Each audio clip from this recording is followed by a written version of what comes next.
momento en Casa de Adoración Familiar Internacional, CAFI.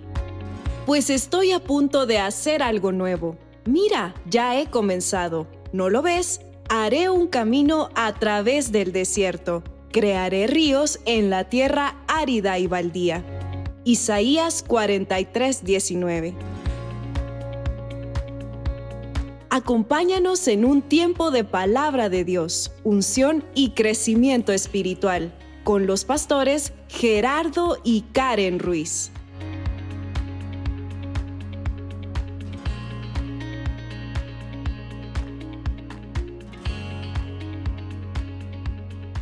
Dios nos ha permitido pasar diferentes procesos en el ministerio pastoral. Hace quizás unos 20 años, 14 años, nos dio la oportunidad el Señor de iniciar un ministerio también de cero en San Salvador. El Señor había puesto mucha carga en nosotros sobre familias. Veíamos el desastre que se estaba generando y Dios puso en nosotros trabajar un proyecto familiar directamente, y así se llama la iglesia, Ministerio Cristiano Familiar. Trabajamos y pastoreamos por 14 años esta iglesia, luego dejamos ya un pastor allí y hace unos 4 o 5 años el Señor nos lleva a una iglesia que se llama Vida Nueva, es bautista. Allí estamos, tenemos ministerios en San Salvador, en casi todo Centroamérica, Guatemala. Pueden seguir, por cierto, ¿verdad? Ese ministerio en línea también es en Guatemala, Honduras, Costa Rica, Nicaragua, Colombia y México. Así que damos gracias al Señor porque el Señor nos ha permitido servir en el ministerio y es una bendición de veras abrir la Biblia, ¿verdad? Para estudiar juntos el desafío de ser padres. ¿Cuál creen ustedes? ¿Cuánto tiempo tenemos primero? ¿Sí? ¿A las 12? Pues que ya me ha pasado, ¿no? Ya me ha pasado y el otro día me dice en una iglesia, ¿cuánto tiempo tengo, hermano? Le digo, usted tiene todo el tiempo, pastor. Me dijo, pero nosotros a las 9 nos vamos. Entonces, bueno, entonces, algo así, ¿verdad? No sé, vamos a dosificar, si ustedes me dan el tiempo para poder tener, si quieren partimos el tiempo para exponer un poco la palabra y luego quizás si hay algunas preguntas que podamos abrirlas, qué tan serio, qué tan formal quieren hacerlo, ¿verdad? Yo creo que una escuela de padres hay que abrirla, ¿sí? Hay que abrirlas.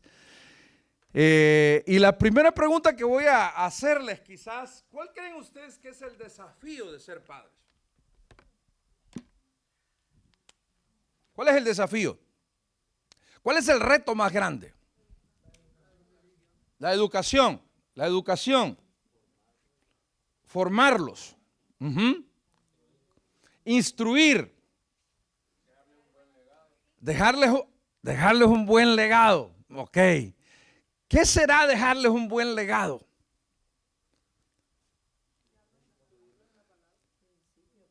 ¿Principios bíblicos? Por allá dijo alguien más. Guiarlos en la palabra.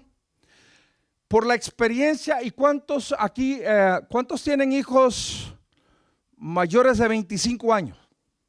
Oh, hay varios. Mayores de 30. Ay, todo, bueno. Mayores de 35. Hermano, wow, tan jóvenes ustedes y ya. ¿Ah? Bien. A lo largo de los años, en el tema ministerial, yo te quiero decir algo. Lo que hemos encontrado después de preguntar a algunos muchachos en edades después de 25 años, ¿qué le reclamarías a tu padre o a tu madre que no hizo de acuerdo a su rol como padre? Quiero decirte que la mayoría de hijos dicen, no me dio una visión para la vida. No me dio una visión para la vida. Fíjate que todos estamos aquí preocupados, todos. ¿Qué le vamos a dar de comer a nuestros hijos? ¿Qué le vestimos? ¿Qué zapatos le compramos? ¿Qué ropa le compramos? La educación. Todos estamos preocupados por una educación secular, ¿sí? Pero yo te voy a decir algo. Lo que va a trascender en la vida de tu hijo y de mi hijo es la visión que tú le dejes. Es la visión. Nada cambiará la perspectiva más que la visión. Yo no sé, ¿algunos de ustedes creen que aquí puede estar el presidente de este país? ¿Lo creen? La pregunta es, ¿lo están educando para ser el presidente de este país? Ya, porque nosotros podemos pensar que nuestros hijos van a llegar a cierto nivel. La pregunta es, ¿estamos haciendo eso para que nuestros hijos realmente lleguen a gobernar una nación como esta? O sea, ¿qué estamos haciendo? ¿Cómo estamos construyendo un legado generacional? Un legado generacional. Yo quiero decir algo. Conozco a algunos de los que están aquí, como a Carlitos, como a Jenny, a Karen, ¿verdad? A Gerardo y quizás algunos más. Y yo les voy a decir algo. Ustedes son fruto de ¿cuántas generaciones? 4. 3. El legado generacional es trascendental. Yo sé que algunos de los que estamos acá hemos venido a Cristo quizás ya avanzados, con un pasado, con un trayecto y con una carga más pesada que otros, que fuimos formados desde nuestra infancia o de nuestra niñez con nuestros padres. Y la tarea para aquellos padres que han venido a Cristo después es una tarea todavía aún más difícil. Más difícil. Y yo quiero compartirles 2 ejemplos esta noche. 2 ejemplos. Vamos a estudiar esta noche a la luz de la Biblia un padre extraordinario que preparó. Déjame decirte algo, hermano. La presentación,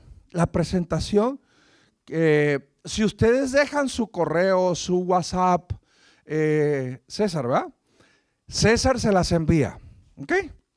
Pueden allí tenerlas sin ningún problema para que puedan seguir estudiando esta tarea. Así que WhatsApp, correo, como tú quieras, César tiene la presentación. Vamos a estudiar 2 generaciones, dos modelos de familia. Uno, un padre que preparó a su hijo para llegar a ser rey. ¿Quién fue? David. ¿Quién lo preparó? Su padre, su familia. Y vamos a estudiar un extraordinario ejemplo que a mí me ha impactado siempre que voy a ese pasaje, la familia de los recabitas, en Jeremías 35. Vamos a tener 2 ejemplos. Pero para reflexionar un poquito y pensar un poco, a ver qué ustedes creen o piensan. ¿Están de acuerdo conmigo en que somos la última generación de hijos educados por nuestros padres? Somos la última generación de hijos educados por nuestros padres, pero también somos la primera generación de padres educados por nuestros hijos. Fuimos la última generación que atendíamos las instrucciones de nuestros padres, que cuando nos levantábamos decíamos buenos días. ¿Ah? ¿Sí o no? ¿Y hoy? ¿Qué pasó? ¿Ah? Que cuando nos levantábamos de la mesa decíamos gracias. ¿Cierto o no? Que no preguntábamos qué hay de comer, ¿no? Y si no comíamos, ¿ah? Como decía mi mamá, ¿verdad? Sí, indio va a comer, decía. ¿Ah? Indio va a comer, decía mi mamá. Tristemente, amados hermanos, es una realidad. Es una realidad que somos aquellos que tenemos más de 40 años, somos la última generación educada por nuestros padres. Y hoy nos hemos convertido en la primera generación educadas por nuestros hijos. Las reglas han cambiado. ¿Y qué ha cambiado? Estamos enfrentando un reto generacional como sucedió en los tiempos posteriores a Josué. Yo te quiero llamar la atención a Jueces. Fíjate que Jueces capítulo 2, por el tiempo yo no lo voy a tomar, pero te lo voy a resumir. Dice que se murió Josué y después de ello se levantó, ¿qué dice? Una generación que ¿qué? Que no conocía. Fíjate qué tremendo esto, que no conocía del Señor cuando Josué muere. Pero aquí hay algo importante, a mí me llama la atención porque se acuerdan ustedes cuando Josué dijo, yo y mi casa, dijo, ustedes decidan lo que quieren, pero yo y mi casa, dijo. ¿Y qué pasó? ¿Por qué entonces después que Josué muere, ahora dice la Biblia en Jueces que ya no hay una generación que no conocía a Dios? ¿Qué pasó? Aquí hay un problema de liderazgo. Aquí hay un problema de liderazgo serio porque Josué dice, miren, yo y mi casa, ustedes hagan lo que quieran, pero yo y mi casa serviremos al Señor. Pero en Jueces dice que después que murió hubo una generación que no conoció al Señor. ¿Qué pasó con el liderazgo de Josué? Que había desafiado al pueblo, él con su familia, pero que después de muerto hay una ausencia de esto. Yo te voy a decir algo más. A mí me encanta la noticia que el domingo el pastor Gerardo les dio. Tenemos varios años de estar ministrando en diferentes ministerios latinos aquí en Estados Unidos. Vivimos en El Salvador, pero hemos tenido la oportunidad de estar muchos años en algunas diferentes iglesias compartiendo. Y yo le decía a un pastor, y me voy a atrever a decirlo hoy, este día con ustedes, ¿qué pasó con las mega iglesias americanas? ¿Sí? Las mega iglesias americanas que se llenaron, que crearon toda esta infraestructura que ustedes hoy están disfrutando, ¿verdad? Producto del trabajo y del auge del cristianismo que fue generado o infundido en las generaciones pasadas, pero que ahora estamos heredando los latinos. Estamos heredando los latinos.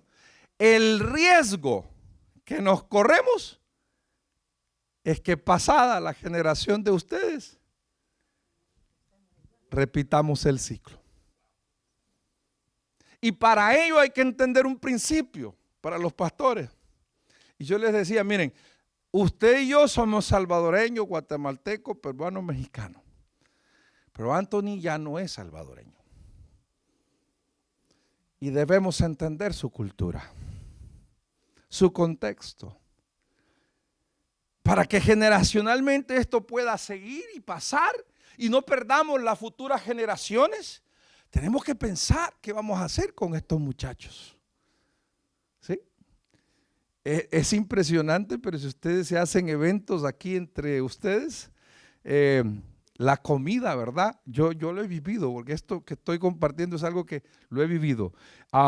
Dicen, vamos a hacer un día de todos los países. Y entonces traen comida de todo, pupusas, tamales, esto y lo otro.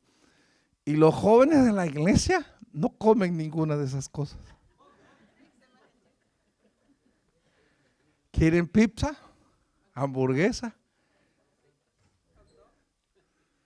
Entonces, ¿qué tenemos que estar pensando generacionalmente?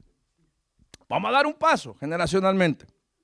Dios les va a dar estas instalaciones, Dios les va a dar ese lugar, Dios les va a dar la ampliación, pero tenemos que pensar cómo vamos a pasar ese legado generacional. Porque si no, a la vuelta de 30 años, vamos a estar de nuevo nosotros en el mismo ciclo de la iglesia que pasó. ¿Podemos descuidar las generaciones? No. ¿Cómo podemos construir una generación o un legado generacional para nuestros hijos? A mí me impresiona Génesis capítulo 6, versículo 9. ¿Alguien quiere leerlo? Génesis 6, 9. Me impresiona. Génesis capítulo 6, versículo 9. Un solo versículo tremendo.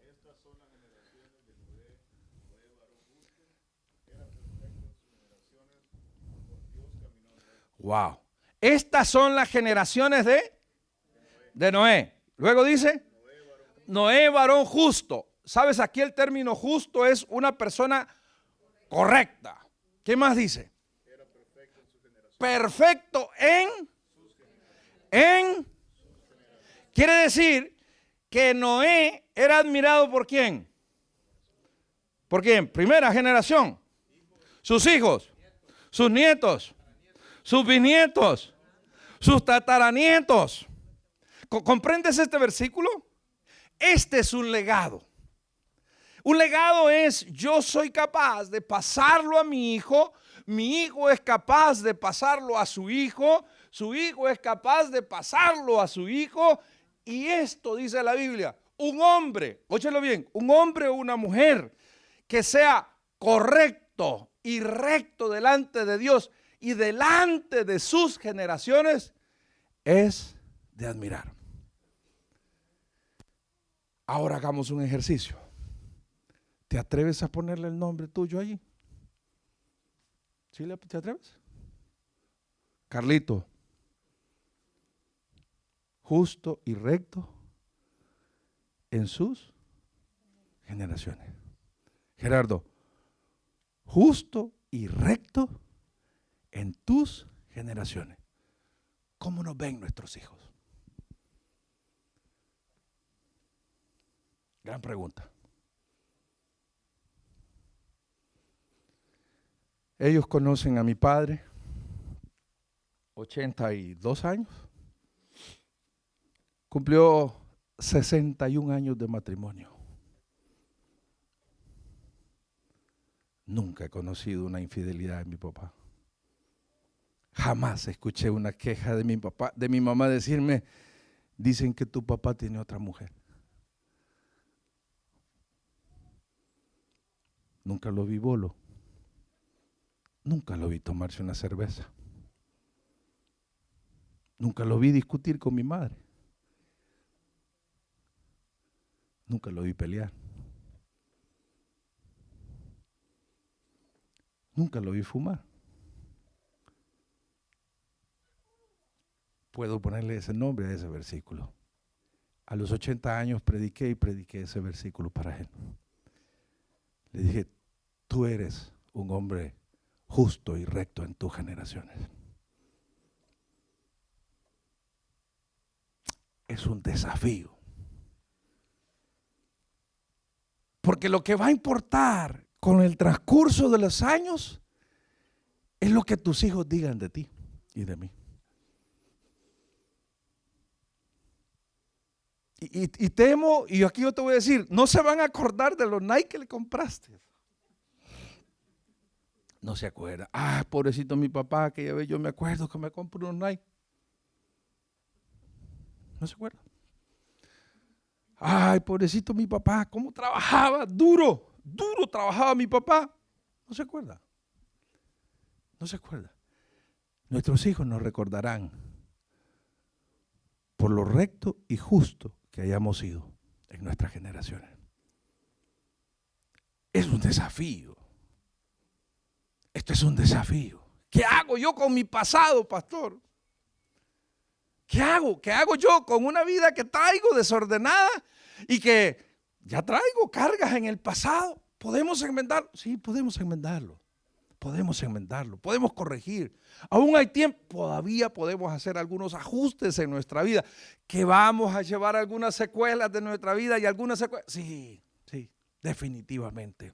Pero el desafío grande es esto: ser como Noé, un hombre perfecto en sus generaciones. Es decir, mi legado no termina con mis hijos. Mi legado no termina con Eric, que ustedes lo conocen. ¿Sí? No termina con Eric. Ahora mi legado sigue con Santiago Caled, que es mi nieto. Ese es mi otro legado. Y no sé si Dios me va a permitir ver los hijos de Caled, no lo creo. Yo creo que ya el Señor habrá venido. Pero el desafío en nuestra vida como padres, yo te quiero decir algo: tú que te matas trabajando, que te rompes el lomo, que si te dicen que hay 4 horas más te quedas. Tú que dices: no importa lo que haga, pero yo te quiero decir algo. Al final del tiempo, tus hijos no van a ver eso.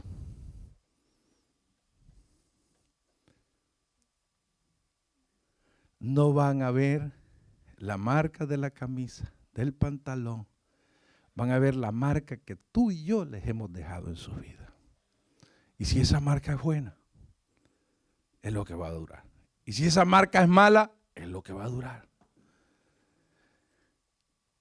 Siempre me gustó marcar a mis hijos de infancia, desde muy pequeño. Yo sé que a Alejandro le gustan los chocolates, que es el menor.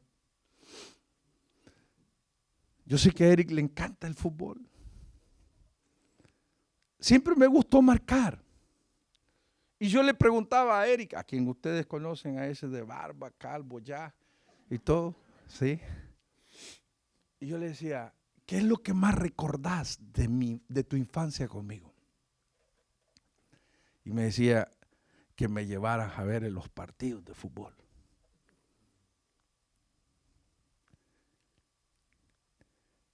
Y yo te voy a decir algo aquí. Y yo le decía a Eric algo. Tú sabes que a mí me ha gustado el fútbol siempre. Y yo le decía, y yo nunca pude hacer que mi papá fuera conmigo y me llevara a un partido de fútbol. Nunca. Y yo dije, no, eso no lo voy a cometer yo. Yo voy a dedicarle tiempo. La marca va a trascender, ¿sí? Y aquí hay un ejemplo de dos familias. Hay un ejemplo de dos familias. Tremendo desafío, yo te lo voy a decir. Es un tremendo desafío. El primero es Isaí, el padre de David. El padre de David. Isaí, tremendo ejemplo. Y el segundo ejemplo es Recab y Jonadab. Aquí hay un tema generacional interesante y lo vamos a estudiar. Mira, las cosas no suceden por casualidad. Gracias, hermano. Las cosas no suceden por casualidad. Si tú quieres que tu hijo sea el presidente de esta nación y que tengamos un presidente de una familia latina, yo te quiero decir algo. Tienes que comenzar a trabajar en ese muchacho ya para prepararlo. Ya. No sucede por casualidad. Isaí, el padre de David, hizo un tremendo trabajo con sus hijos. Poco se habla en la Biblia de Isaí. Quiero decirte, se habla de David. Se habla de David cuando mató al gigante, se habla de David en los fracasos, se habla de David en todo eso. Ah, pero alguien hizo un trabajo. ¿Y quién fue? Su padre. Fue Isaí. Fue Isaí quien nos deja algunos principios interesantes para formar legados generacionales. Si yo quiero trascender, si yo quiero darle una visión a mis hijos, que yo quiero darle a ellos un proyecto de vida, óyelo bien, necesitamos poner principios. Y Isaí nos va a enseñar algunos principios. El primer principio que nos va a enseñar, fíjate bien, y yo te voy a invitar que vayas a Segunda de Samuel, a Primera de Samuel. Mira lo que dice la palabra. Primera de Samuel, capítulo 16. Vamos a ir a la palabra. Primera de Samuel, capítulo 16. Ahora sí te diré, ojea tu Biblia porque necesitamos abrir la Biblia. Primera de Samuel, capítulo 16, versículo del 14 al 19. Mira lo que dice la palabra del Señor. ¿Lo tienen, hermanos? Amén. Dice la palabra, el espíritu de Jehová se apartó de Saúl y le atormentaba un espíritu malo de parte de Jehová. Y los criados de Saúl le dijeron, he aquí ahora un espíritu malo de parte de Dios te atormenta. No voy a entrar a los temas pastor y el espíritu malo que era, ¿verdad? No, lo podemos dejar para otro día, un estudio bíblico puntualmente a eso. Quiero ir hoy con lo de David. Dijo pues nuestro Señor a tus siervos que están delante de ti, que busquen a alguno que sepa tocar el arpa. Y te vas a dar cuenta lo importante que es la excelencia, no la mediocridad. No dice, mire, busquen a alguien que charranganee el arpa, ¿verdad? ¿Se entiende la palabra charranganear? Ah, que le dé ahí una media, ¿va? Ah, ¿lo conoces? Ok. ¿Qué dice? Que sepa tocar el arca. Mira qué tremendo. Dice la palabra. Y dice, ¿qué más dice? Para que cuando esté sobre ti el espíritu malo de parte de Dios, Él toque con su mano y tengas alivio. Y Saúl respondió a sus criados: buscadme pues ahora alguno que toque. ¿Que toque cómo? Que toque bien. Que toque bien y traédmelo. Entonces uno de los criados, mira qué tremendo, respondió diciendo: he aquí yo he visto un hijo de ¿quién? A mí me impresiona que se menciona primero ¿a quién? Al padre. Que se menciona primero al padre. La Biblia no está escrita por casualidad. ¿Sí? Punto y coma significa algo. 2 puntos significa algo. Entonces, si se menciona primero al padre, es porque hay un nivel de importancia a destacar. Y mira lo que dice: yo conozco, he aquí yo he visto a un hijo de Isaí de Belén, que sabe tocar. Vuelve a enfatizar que sabe tocar y es valiente y vigoroso y hombre de guerra. Y mira qué tremendo esto. Prudente en qué? En sus palabras y hermoso. ¿Y qué? Y Jehová está con él. Qué tremenda descripción de un muchacho. Qué tremenda descripción de un muchacho. ¿Qué vemos en esta descripción? ¿Qué había hecho Isaí su padre para dejar un legado generacional? Primero, comunión con Dios. Comunión con Dios. Mira que a mí me llama la atención y dice: y Jehová estaba con él. Y Jehová estaba con él. Esto significa presencia. Dios está con los que tienen, nos decía el hermano el domingo, ¿con quiénes? Intimidad con Él, con quienes tienen una comunión con Él. Amados hermanos, aquí no hay casualidad. Aquí había una intimidad, una relación. Seguramente su padre le había enseñado a tener esa comunión y esa intimidad con Dios. Vamos preguntándonos, ¿cómo estamos con respecto a esta parte de la intimidad con Dios? La importancia de la comunión con Dios. ¿Cómo estamos? ¿Qué estamos haciendo en este legado? ¿Estamos enseñando a nuestros hijos? ¿Hay un altar familiar en casa? ¿Hay lectura de la palabra de Dios? ¿Cómo estamos? Hermano, yo sé que ustedes viven en un contexto difícil y la familia está siendo bombardeada porque este país tiene una prisa tremenda, tremenda. Este país tiene una prisa tremenda y está tan cuadriculado, ¿verdad? Y tan hecho que dice: mire, la primera semana del mes pago la renta. La segunda semana del mes pago los biles. La tercera semana del mes pago el carro. La cuarta semana del mes comemos. ¿No te has hecho así? No, hermana, me lo puedo. Ahora, entramos a este ritmo vertiginoso en la vida y nos olvidamos de ¿qué? ¿Qué es lo más importante? La visión. La visión es lo más importante. Te voy a hacer una pregunta. ¿Se necesita dinero para una visión? No. ¿Qué se necesita? Tiempo. Y tiempo de calidad. ¿Se necesita fe? ¿Qué se necesita? Por ahí dijeron ganas. ¿Ah? Ganas de hacerlo. Conocí un pastor de Chile. Tremendo este hombre. Vivía en una zona marginal en Chile. En una zona marginal. No sé si usted entenderá que es una zona marginal, una zona muy pobre. Muy pobre. Casas de lámina, champas, era una pobreza tremenda. Allí vivía él. Y su papá era un pastor. Y los cogía a los hijos y un día a la semana, el domingo, después del culto, se los llevaba a una de las mejores zonas de Chile. A una de las mejores zonas de Chile. A un restaurante lujosísimo. Y dice él, Nos sentábamos con mi papá en ese restaurante, no teníamos para pagar la cuenta, solo nos tomábamos un café. Pero su papá les decía, aquí van a venir ustedes a comer.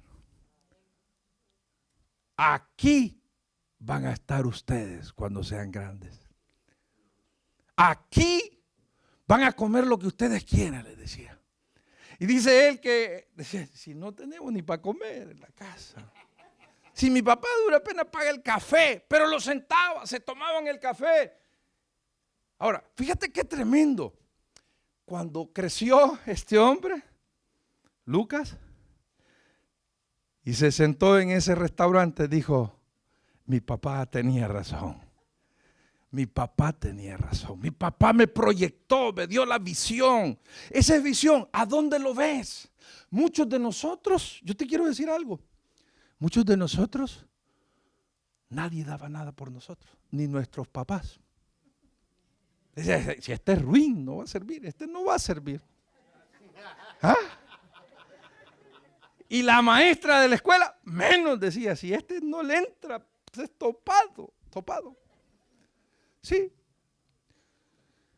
Pero yo te voy a decir algo. Alguien tuvo que cambiar la visión en nosotros.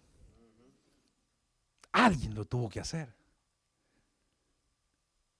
Alguien tuvo que trabajar en esto. Y aquí es lo importante. ¿Sabes? Isaí preparó y dijo, David va a estar un día allá en el palacio. Y entonces este muchacho va a necesitar esa visión de la comunión con Dios. Ahí parte todo el principio, hermanos. Mira, si tienes que sacrificar 4 horas de tu trabajo por venir a tener el altar familiar, hazlo, por favor. Si tienes que sacrificar un par de horas, un par de negocios para venir a la iglesia, hazlo, por favor. No te vas a arrepentir porque estás sembrando lo que tienes que sembrar. Amén.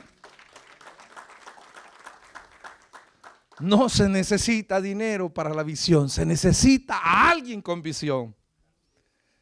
Te voy a contar rápidamente lo que hacía mi padre. Porque hablábamos con Gerardo. Gerardo me contaba su historia y yo le contaba la mía. Sí, llorábamos juntos. Yo nací en una familia de escasos recursos económicos. Es más, te voy a decir cómo me decían mis primos en el barrio. A mí, don Nadie me decía. Así veían ellos. Así lo veían. O sea, mi situación económica no era absolutamente nada prometedor. Absolutamente. Teníamos el altar familiar un día a la semana, los días martes. En la casa apartábamos las sillas, no teníamos sillas. O sea, había literalmente, óyelo bien, una tabla con unos ladrillos de construcción acá, que poníamos la tabla encima para sentarnos. ¿Sí? La mesa, y los mayores tenían sillas. Pero los 3 menores, que éramos 2 hermanas mías y yo, nos sentábamos en la tabla. Oh, los sillones que tú tienes hoy, una maravilla. O sea, el día martes era el altar familiar. Nos sentábamos en el suelo. Mi madre compraba una sandía en el mercado. La llevaba en una artesa. Nos sentábamos alrededor de la artesa, de la batea, ¿sí? De un depósito de madera para aquellos. Y sentados en el suelo, mi papá comenzaba a partir la sandía. Y un pedazo, una tajada para cada uno. Lo bueno es que no embolaba, ¿verdad? Porque pasábamos la primera ronda, todos comiéndonos la sandía y platicando, ¿verdad? Y haciendo chistes y todo. Vamos a la segunda ronda, la tercera ronda, hasta que nos comíamos la sandía, platicando. ¿Importaba el internet? ¿Importaba el Facebook? ¿Cuántos tenían celulares en el? Nadie. Jugábamos Y después venía la palabra de mi padre a estudiar la Biblia. ¿Tú crees que eso no penetra? ¿Tú crees que eso no es lo que tus hijos al final van a decir? Al final tengo 55 años y vuelvo a la memoria y digo yo, wow, lo que mi padre sembró, la palabra que sembró, verlo servir, la importancia de la comunión con Dios. Nada es más importante que eso. ¿Están de acuerdo conmigo? Pero ¿están de acuerdo conmigo? Nada es más importante que eso. Absolutamente nada. Porque te voy a decir algo. Tú dices, aquí yo quiero que mi hijo vaya, ¿a qué universidad? A Harvard. ¿Sí? ¿Sí, claro? Sí. Pero yo te voy a decir algo. Mis hijos, Eric, nos reclaman a nosotros. Nos dice, ¿por qué no pusiste en ese colegio? No podías haber puesto en un mejor colegio. Le digo, pues nosotros cuando nos casamos, definimos un triángulo con mi esposa. Dijimos, cuando tengamos nuestros hijos, vamos a seguir un triángulo. Primero, una iglesia donde congregarnos y se predique la palabra. Segundo, la familia. Aquí vamos a hacer nuestro trabajo como familia. Y tercero, un colegio cristiano. Tú sabes que en nuestros países los mejores colegios son católicos. Los colegios cristianos. Entonces nosotros elegimos el mejorcito dentro de los peores que había en San Salvador. Y entonces, claro, ellos tienen razón. Y yo les digo, no, pero es que nosotros dijimos, tienen que comenzar con el devocional. Y donde en la lista de útiles les pidan Biblia. Y tienen que estudiar la Biblia. Y entonces nosotros dijimos, lo más importante no es lo secular. No es que estudien en el mejor colegio, en la mejor universidad, que lo van a llegar a hacer, quiero decirte. Porque Dios les dio la bendición a ellos de formarse profesionalmente en muy buenas universidades. Pero no fue la prioridad, no es el origen básico es la comunión, cómo enseñamos. Mira, aquí hay un ejemplo tremendo. 2, enseñando algo útil a nuestros hijos. Algo útil a nuestros hijos. Busquen algo, a alguien dijo que sepa tocar el arpa. Tú sabes que David llegó a palacio, ¿por qué? Por el arpa. Por saber tocar el arpa, porque la encomienda del rey fue, miren, busquen a alguien que sepa tocar el arpa y que la toque bien. Mira qué tremendo. Busquen a alguien que toque bien, que sabe tocar. Él llegó. Hay que enseñarle a nuestros hijos cosas útiles en la vida. Enséñales música, enséñales natación, enséñales un deporte, invierte tiempo, pero para eso se requiere tiempo. Tiempo. No hay otra manera. Entonces, David no llega al palacio por casualidad, llega porque sabe tocar el arpa. Nuestros hijos no aprenden a tener comunión en la iglesia. En la iglesia aprenden un mensaje, aprenden a tener comunión con Dios en la casa. Esa comunión es la que refleja en la vida, en el testimonio, en su manera de actuar, en la manera que se van a conducir. Por eso dice que David era prudente en sus palabras. Porque ahí se refleja. No se refleja en otra forma. David llegó al palacio del rey porque había aprendido a tocar el arpa y lo hacía bien. Si vamos a hacer las cosas, tenemos que aprender a hacerlas bien. Yo no se me va a olvidar nunca a mi madre. Una vez que a mi mamá le gusta cantar fuerte, fuerte le gusta. Allá en Metapan se canta muy fuerte. Entonces pasaron las hermanas de la femenil y mi madre, que canta fuerte, agarra el micrófono. Entonces imagínense ustedes cómo era aquello. Pero mi mamá iba por un lado y las hermanas iban lejísimos de allá. El músico por otro lado. Y no se me olvida, yo estaba sentado cuando ella dijo, nos equivocamos, hermanos, dijo. pero es para la gloria de Dios, dijo. Y yo me reí. Entonces terminamos el culto y le digo yo a ella, a Dios se le da lo mejor. Ensayen más, por favor, le dije yo. Ensayen más. A los músicos, ensayen para el Señor. Si vamos a preparar músicos, preparémoslos para el Señor, a la perfección. Si van a ser atletas, los mejores. Es la única manera en que se van a diferenciar de los demás. Es la única manera en que van a ser diferentes. Por eso llegó David a palacio.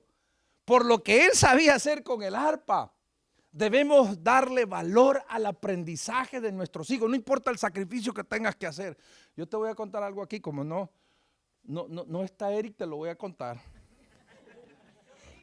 Ok. Mira, Eric practicó todos los deportes. Yo creo que hasta, ¿cómo se llama eso? Hasta ballet, creo. ¿Ah? Todos los deportes practicó. Él decía, yo quiero practicar fútbol. Nos hacía y le comprábamos los tacos. Y los llevábamos. Y nada, platicando con los amigos, para la pelota por allá y él. Nada. De ahí basquetbol. Y zapatos especiales para basquetbol, decía él, unos altos de aquí, costa comprar zapatos. Y nada. De ahí otro que ahora quería atletismo. Recuerdo yo esa vez del atletismo. En el Flor Blanca, yo a verlo y que era la competencia, zapatos carísimos de atletismo.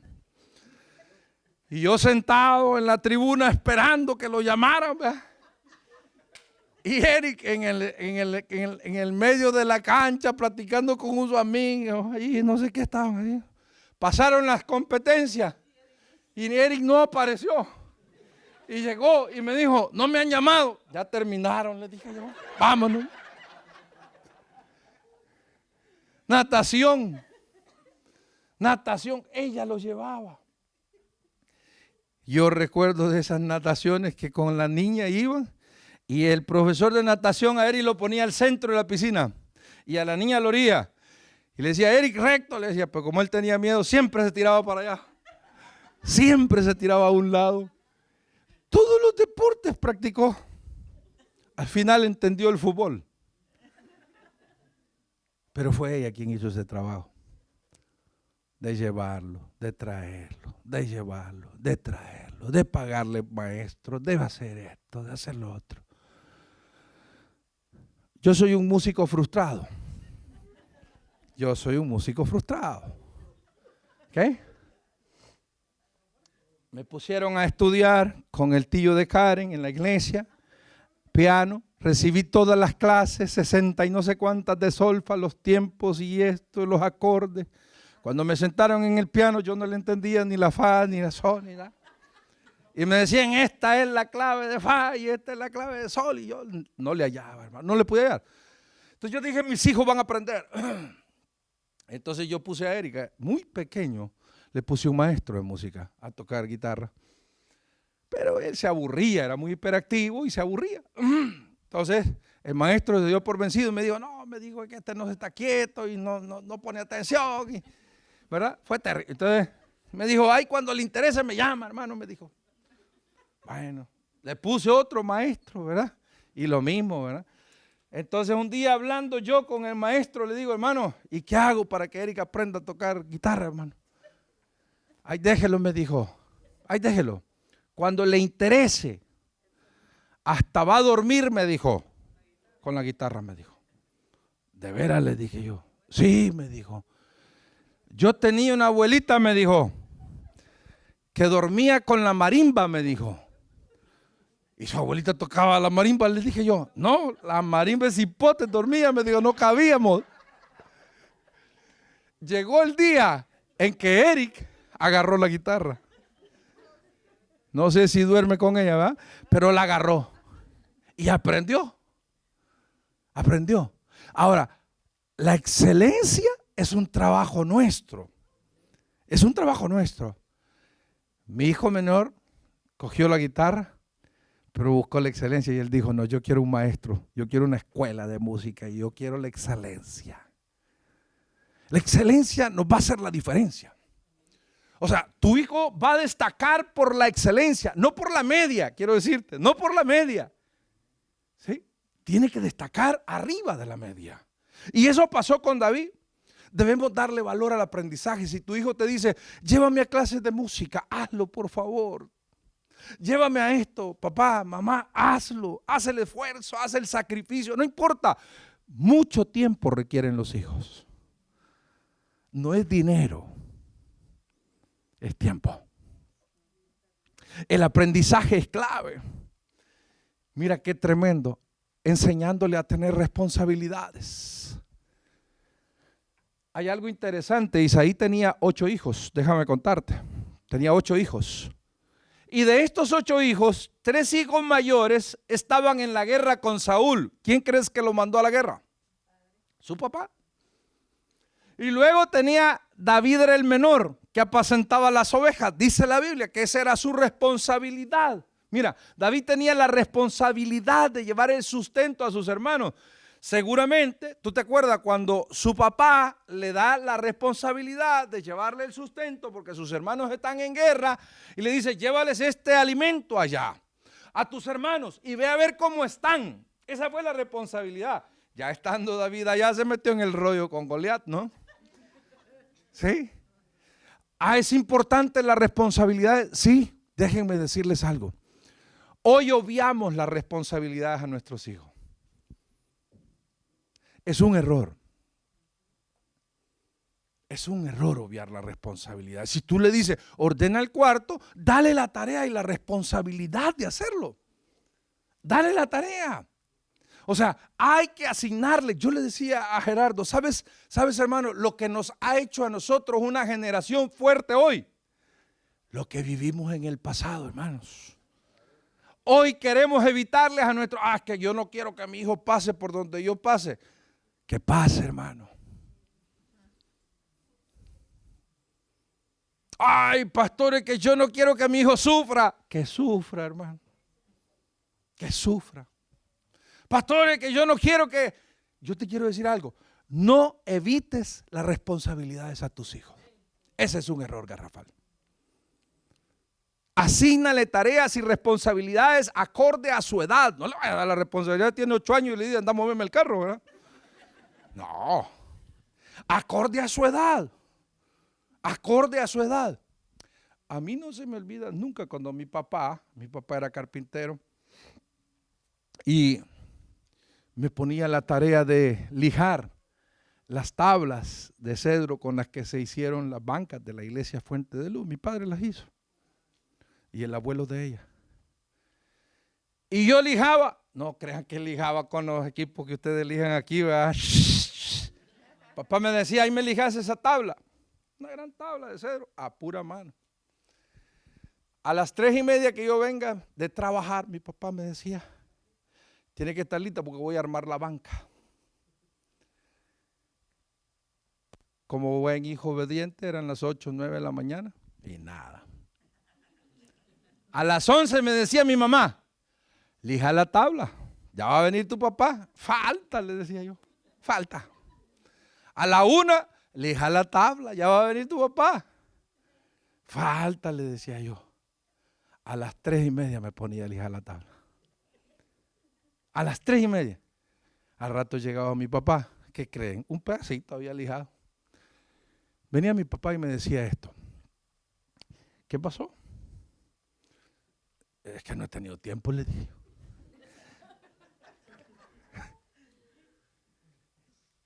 Y entonces venía mi padre y me hacía esto.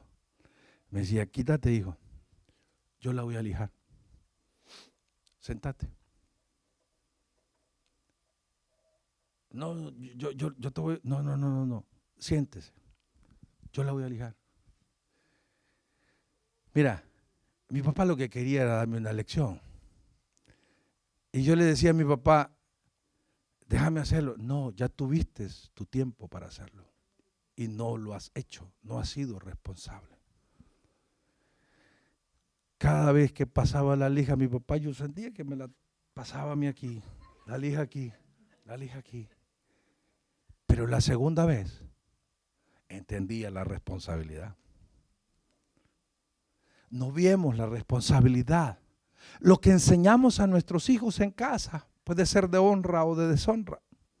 A mí me impresiona cuando David mató a Goliat en ese pasaje. No le preguntan dónde había aprendido a pelear. Fíjate que no le dice, y mira vos David, ¿dónde aprendiste vos a pelear? ¿A qué universidad fuiste? Y mira, y ¿cómo hiciste? ¿Quién fue tu maestro, hombre, para agarrar la onda? Para agarrar la onda, pero la onda de, ¿verdad?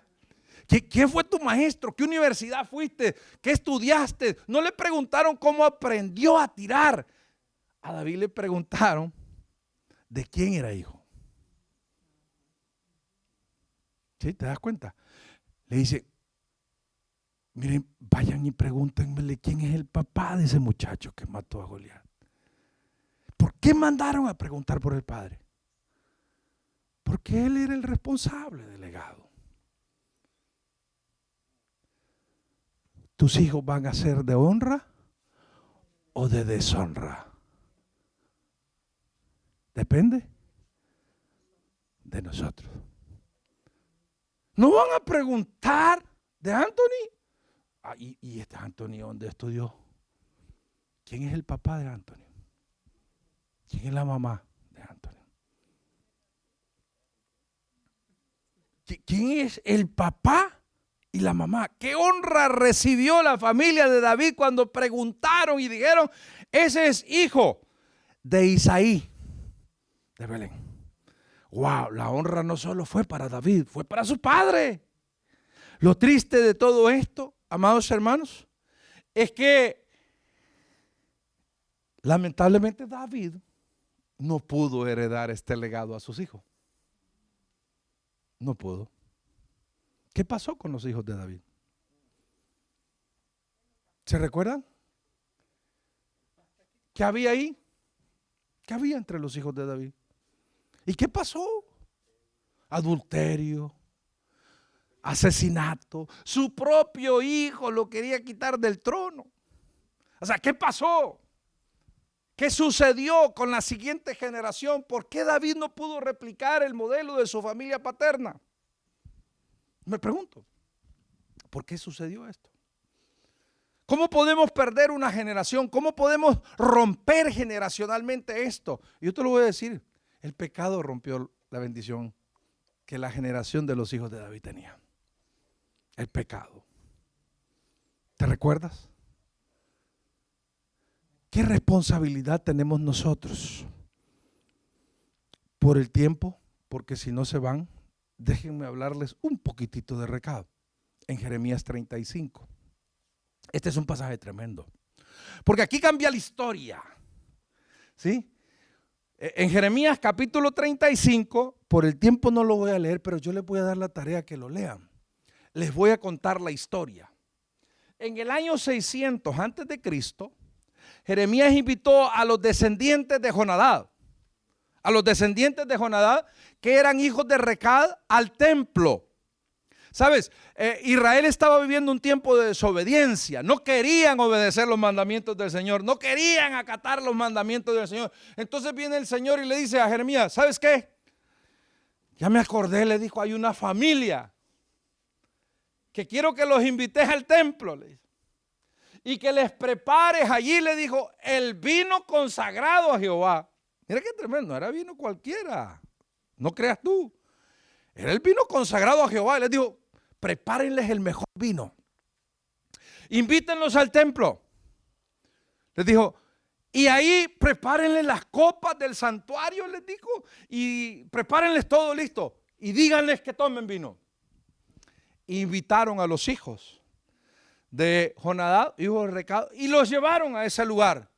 ¿Y sabes qué sucedió? Déjame contártelo. Tú vas a leer Jeremías 35. Lo que sucedió fue que cuando estaban los hijos de Jonadab y Recab en el templo y les invitaron a tomar vino, ellos dijeron, nosotros no tomamos vino. Pero ¿cómo les dijeron si es del mejor? ¿Es el vino consagrado de la casa? No, porque nuestros padres nos mandaron que no tomásemos vino, que no construyéramos que no construyéramos casas, sino tiendas de campaña. ¿Sabes? Que 250 años antes de este evento, 250 años, aquí hay muchas generaciones, un hombre desconocido por la gente en el templo guiaba a su familia sin estar presente con las instrucciones que había dado 250 años antes. No estaba presente. Yo siempre me hago la pregunta, ¿qué va a pasar el día que yo ya no esté? ¿Mis hijos seguirán las instrucciones? Aquí hay 250 años, ya murieron, pero los hijos vienen y toman las instrucciones que ninguno de ellos debiera de tomar vino, que no debían construir casas, sembrar semillas y plantar viñedos. ¿Qué había hecho Recab, hijo de Jonadab, para que su familia, después de 250 años, estuvieran haciendo? Por eso es que yo aquí quiero decirte algo. Lo que yo más escucho cada vez que estoy en este país y en todos lados es: pastor, es que usted no sabe, aquí es difícil criar hijos, pastor.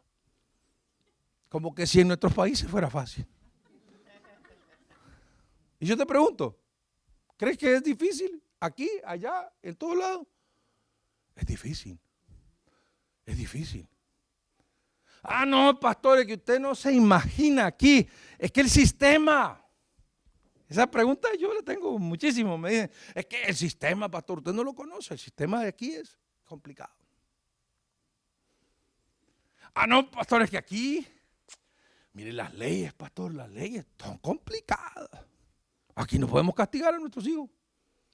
Aquí yo tengo que tocarle la puerta y no puedo entrar al cuarto, me dijo un hermano. Así me dijo. Por cierto, conocí otro hermano, ¿verdad?, de por acá, que dice que iba a castigar a su muchacho de 15 años. Y le dijo, si me pegas, llamo a la policía, le dijo. Aquí no estamos, le dijo, en tu país, viejo, le dijo. Si me pegas, llamo a la policía. ¿La vas a llamar? Sí, va, ok, está bueno. Va. No lo pegó. Y como él era de República Dominicana, le dijo un día, viejo, te invito a unas vacaciones a República Dominicana, le dijo. ¿De veras, papá? Le dijo el cipote. Sí, ¿cuándo vamos? Ya tengo los boletos listos, le dijo. Vámonos, le dijo. Se bajaron allá en el aeropuerto y en la salida y le dijo, ¿te acordabas aquella vez que te iba a dar yo allá en Estados Unidos? Sí. No se me ha olvidado, le dijo, aquí te puedo dar todas las veces que quieras, le dijo. Así que, hincate que te voy a dar, le dijo.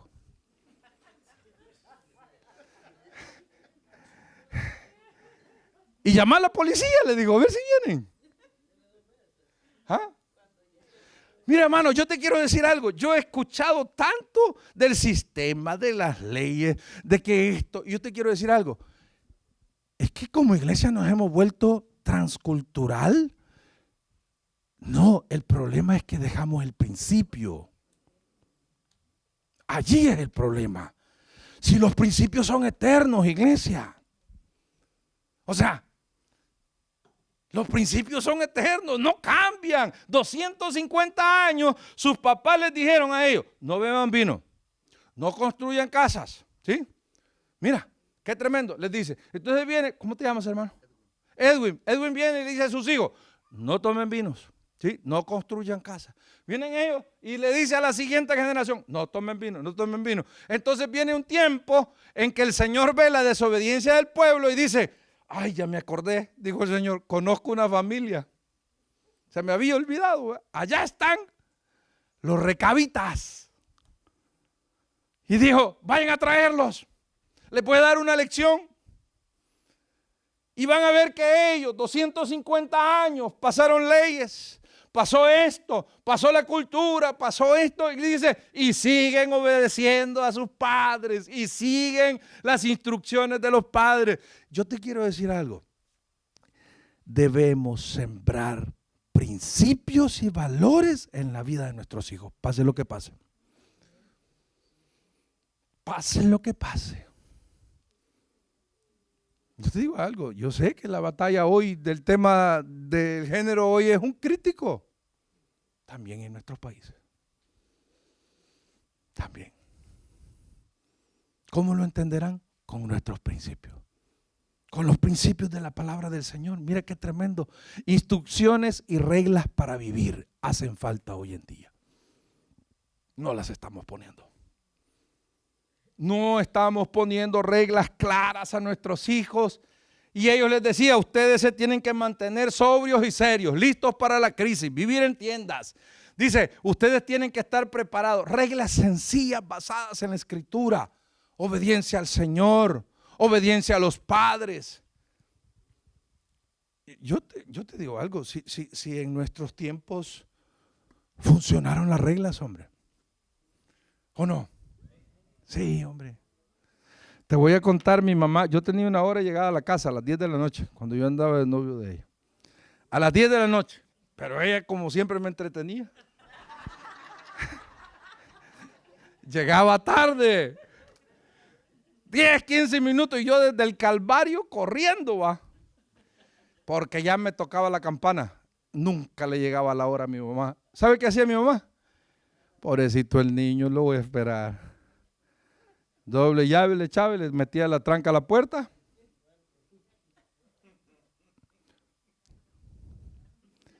¿Sabe? Que yo le digo a ella, este cable de que sostiene un poste que está pegado a la pared del vecino de la casa de mi papá, yo le digo, yo lo amo a este cable. No, tú no tienes idea de lo que vale ese. Ese cable me metía yo, por ese cable, al techo de la casa, a caer al palo de naranjo y meterme al cuarto. Mi mamá no dormía porque yo no había llegado a las 10.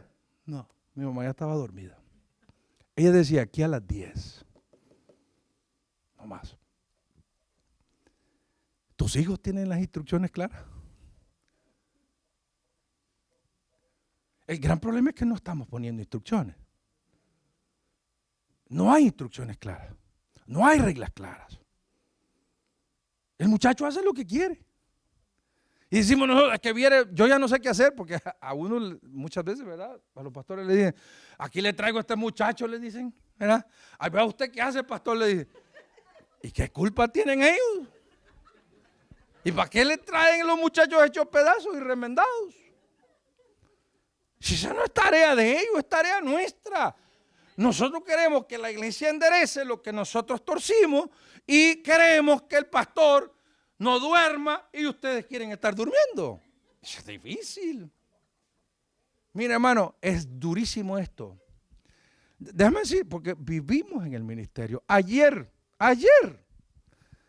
me llama un pastor de El Salvador, me dice, pastor, ¿puedo hablar con usted? Me urge. Y le digo, dale, yo te escucho. Me llama y me dice, ¿usted sabe de este caso de infidelidad? Y sí, le dije yo estoy enterado y todo.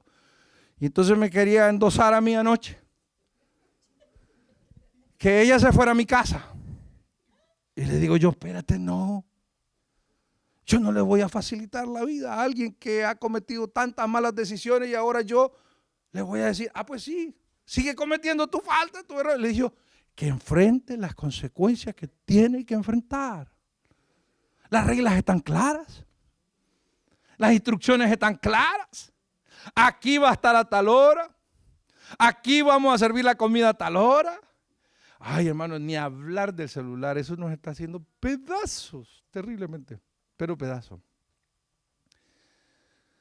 El otro día una familia dice, apenas 4 años tiene la niña, 3 años, y entonces no la podía controlar y se le tiraba de una silla del otro para allá, y así es terrible. Entonces dijo, ay, yo le voy a dar el matabobos, dijo, y le dio el celular. Y miren, 4 años. Ya estuvo.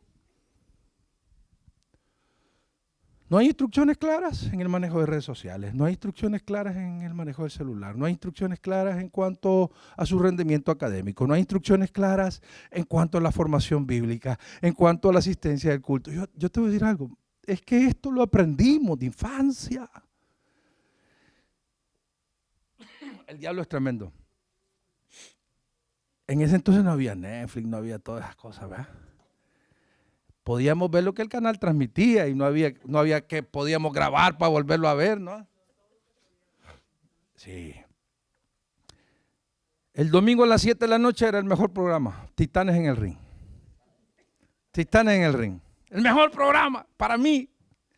Y era el culto a las 7 de la noche.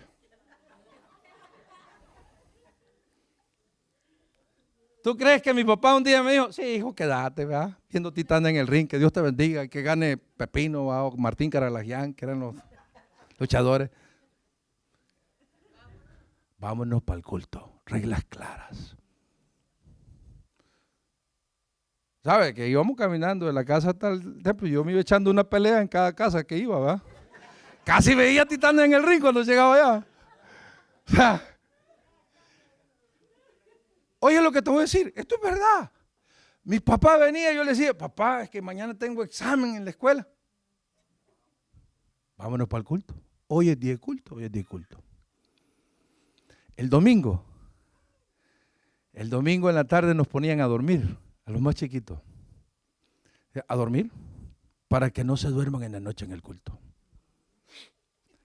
Óyelo bien, eso era un pleito. Mande un niño a dormir a las 2 de la tarde, a las 3 de la tarde.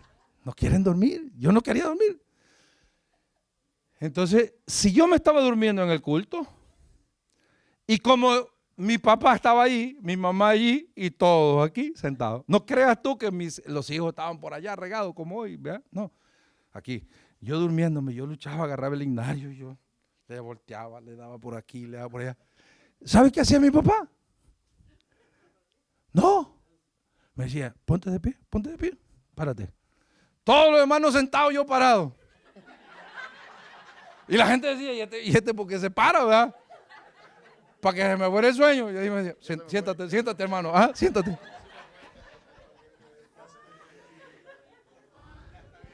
Oye, mi hermano, el gran problema de hoy en día en las familias es la falta de instrucciones claras.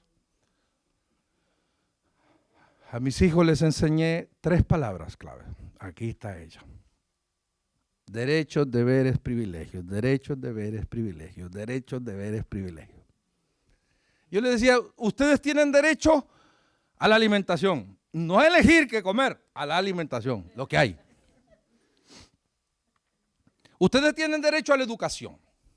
Ustedes tienen derecho a la salud. Ustedes tienen derecho a un techo. Ustedes tienen derecho al vestuario. Esos son derechos. Pero esos derechos les hacen a ustedes tener deberes.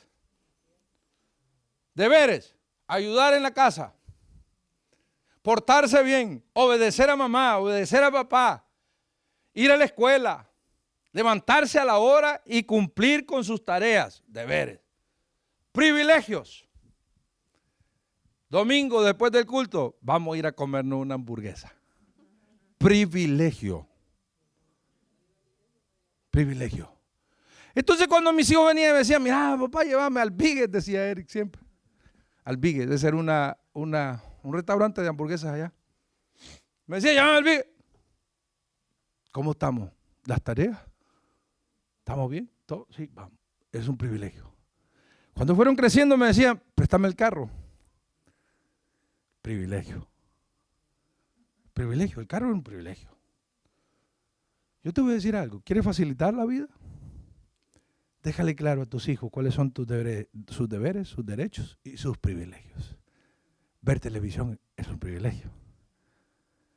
Sacarlo a comer es un privilegio. El problema es que nuestros hijos no entendieron que toda la vida es un privilegio. Y en este país peor. Peor. Entonces, no hay. Entonces, hay un problema. El ejemplo. Mira, no hay mejor maestro que el ejemplo. Y estos hombres enseñaban con su ejemplo. A mí me impresiona porque los romanos decían, el ejemplo enseña. El ejemplo enseña. Del Carnegie dijo, el ejemplo es casi lo único que enseña. O sea, el ejemplo es el más poderoso educador de tu familia. No hay otra forma de hacerlo. El valor de la obediencia, enseñarle a nuestros hijos a obedecer por pequeñas que sean las cosas. No tienes idea lo que vas a ayudarle a tus hijos si aprenden a obedecer en la vida. No tienes idea. Hoy en día le damos una instrucción a nuestros hijos y le dicen, ¿y por qué? Todos preguntan por qué. Entonces yo te digo algo, ¿ese niño ha aprendido obediencia? No. Nos pasa exactamente a nosotros con el Señor. Porque cada cosa que Dios trata con nuestra vida le decimos, Señor, ¿y por qué yo? ¿Por qué yo, Señor? ¿Por qué no a Gerardo, Señor? Perdona, Gerardo. Óyeme, la obediencia es un sí sin excusa. Y yo te voy a decir algo aquí, algo mucho más allá todavía. Hay algunos que dicen, ay, mire, es que yo casi le hago caso a mi papá. No, es que no es casi. Es que 99% de obediencia y 1% de desobediencia es desobediencia. Yo siempre me gusta poner de ejemplo, la obediencia. Yo te voy a decir algo. Ellos dijeron, nosotros no bebemos vino. ¿Por qué? Porque me da goma. No. Porque tengo mal del estómago, me pone mal. No, ¿qué vino es? No, yo tomo, pero vino blanco, tinto no tomo. No bebemos vino porque nuestros padres nos enseñaron que no debíamos de beber vino. Eso es obediencia. Es que una no es ninguna, hermano. No te va a hacer daño. Oye, no estoy cuestionando el tema de beber, no beber, no lo estoy cuestionando. Estoy cuestionando que Dios utiliza una familia para enseñarle a un pueblo el valor de la obediencia. Yo me hago una pregunta, siempre me la he hecho. ¿Y será que Dios dijera hoy, anda a la familia de los Monterrosa para ver si obedecen? ¿Y será que Dios elegirá a mi familia como un ejemplo de la obediencia? Un padre había educado muy bien a sus hijos sobre la obediencia. Y estos muchachos habían entendido que era la obediencia. Un día ese muchacho estaba de espaldas. Su papá estaba allá y atrás estaba un talud de tierra. Había un talud de tierra atrás y estaba lloviendo. Una torrencial de agua. Él estaba de espaldas, su padre estaba de frente y vio venir el talud de tierra y le gritó al muchacho y le dijo, ¡salta! El muchacho saltó, se cogió de la viga y el talud de tierra pasó y lo arrastró a su padre. Esa es la obediencia. Si él en ese instante le dice, ¿y por qué? ¿Y para qué? ¿Qué le hubiera pasado? Lo mismo pasa con nuestros hijos. Se los lleva. Dijo un hermano, el diablo dijo así. No, la corriente. Porque no enseñamos a obedecer. Y yo te quiero decir algo aquí rápido. Yo voy cerrando esta noche. La obediencia no se negocia. Obediencia es obediencia. A mí Dios me regaló unos padres extraordinarios. Mi padre, cuando me daba una instrucción, me daba una instrucción. No había negociación. Si yo no obedecía, ya sabía yo. No había negociación. Y mi padre tenía un temple, que fíjate que podía esperar 8 días para castigarme si había visita en la casa. Qué temple de viejo. Y yo decía, aquí está mi tía ahorita, no va a pasar nada. A los 8 días iba la tía y me decía, necesito hablar con vos. Vámonos al cuarto. Este era el modelo de mi padre. Me sentaba en la cama y me decía, ¿te acordás? Hace tantos días yo te dije esto y vos no obedeciste. Sí, papá. Te voy a castigar. Vamos a orar. Wow. ¿Tú crees que esa oración era como la oración de Cristo en la cruz para mí? O sea, mi padre con ese temple, Señor, tú sabes que yo no quiero hacer esto, pero debo hacerlo. Wow, esa oración, hermano, Era una puñalada. Y me decía, hincate, hijo, hincate. Porque así era mi papá. Y me decía él, yo pego 3, pero buenos, no más. No me meta las manos. No me meta las manos. Entonces yo me arrodillaba, mi papá sacaba el cincho, el cinturón, 3 bien puestos. Y me decía, puede llorar todo lo que quiera. Todo lo que quiera. Y cuando yo terminaba, él me decía, cuando usted termine de llorar, puede salir. Y salía yo. ¿Sabe qué hacía mi papá? Tremendo viejo. Dios me regaló a mí un extraordinario padre. ¿Para qué le voy a decir? ¿Sabe que me abrazaba? Y me daba un beso. Y me decía, yo te quiero mucho. Wow, ese castigo era para mí, eso era corrección. Porque es lo mismo que hace Dios Padre con nosotros. Después de que fallamos, cometemos, Dios nos dice, vente para acá, yo te amo. O sea, Dios te abraza y te dice, yo ya me olvidé. Yo ya me olvidé. Entonces, cuando entendemos esto, hermano, es cuando marcamos la vida de nuestros hijos.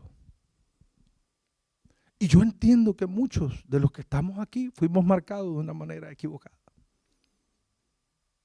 Con golpes, con maltratos. Pero yo te quiero decir algo. Ahora somos una nueva criatura, ¿o no? La Biblia dice, de modo que si alguno está en Cristo, nueva criatura es. Las cosas viejas pasaron. Dice, y aquí todas son hechas nuevas. Tú eres un nuevo hombre. Tú eres una nueva mujer, tú eres un nuevo padre, tú eres una nueva madre y debes entender que los principios están dados en la Biblia. Enfoque en prioridades en la vida. Yo cierro esta noche. Jeremías pronunció una bendición de Dios sobre la familia de Jonadab. Jeremías. Y una promesa fenomenal acerca de sus hijos. El patriarca de la familia nunca en la tierra, óyelo bien, 250 años, nunca oyó que Dios iba a bendecir a su familia de una manera extraordinaria. Mira lo que dice el versículo 18 de Jeremías. Yo te invito a que leas Jeremías 35, es tremendo pasaje. Por cuanto obedeciste al mandamiento de Jonadab, no dice al mandamiento de Dios, vuestro padre, y guardasteis todos sus mandamientos e insistes conforme a todas las cosas que os mandó. Dice, así ha dicho Jehová de los ejércitos, no faltará de Jonadab, óyelo bien, hijo de Recab, un varón que esté en mi presencia todos los días. ¿Ves hasta dónde llega la generación? Dice, no faltará varón. Hermanos, qué gran desafío tenemos. Algunos quizás lo comenzamos, algo otro no lo hemos comenzado, algo otro podemos enmendarlo, pero aún es tiempo. O sea, cada generación tenemos el deber de pasar la estafeta de la fe. Nuestra vida debe de ser el ejemplo de nuestros hijos. ¿Tú quieres que tus hijos sean un legado generacional? Yo te digo algo. No te preocupes por lo que se ponen, por lo que comen. Es tu responsabilidad. Es un deber de ellos. Un derecho. Pero lo más importante es la visión. Lo más importante es la visión. Sin ello, aunque tengan buenos zapatos, tengan buena ropa, tengan buena educación, no va a funcionar. No va a funcionar. ¿Cuál es la tarea? La tarea es principios en la palabra. Déjame quitarte el cassette si esta noche lo tienes. no es un problema de la nación. Una nación es lo que los ciudadanos que viven en ella son. Una iglesia es lo que sus miembros son. Esta nación ha llegado donde ha llegado porque los ciudadanos la hemos degradado, la sociedad. Y yo te quiero decir algo, no culpemos atrás, tomemos nuestra responsabilidad, nuestra tarea. Cierra tus ojos esta noche. Yo sé que el desafío para muchos quizás es grande. Para otros quizás lo están haciendo, y si lo estás haciendo, yo te quiero decir algo esta noche. Síguelo haciendo, no pares, que esto no se termina. Y si no lo estás haciendo esta noche, deberíamos iniciar. Deberíamos iniciar. Señor, yo sé que muchos de los que estamos aquí fuimos creados en hogares cristianos. Fuimos formados. Tuvimos la bendición de tener buenos padres. Otros quizás no, Señor. Otros quizás no tuvieron la bendición de tener buenos padres, un buen ejemplo. Quizás vinieron a tus pies después de los años de su vida golpeados. Pero Señor, queremos esta noche que tu palabra nos forme, nos transforme, nos cambie. Que hagamos un giro, Señor, si aún es tiempo, para que podamos jugar el rol que debemos jugar como padres en esta nación. Si aún todavía, Señor, tenemos la oportunidad de enmendar y de corregir. Aquellos que lo están haciendo bien, Señor, yo te pido que tú bendigas la vida de ellos.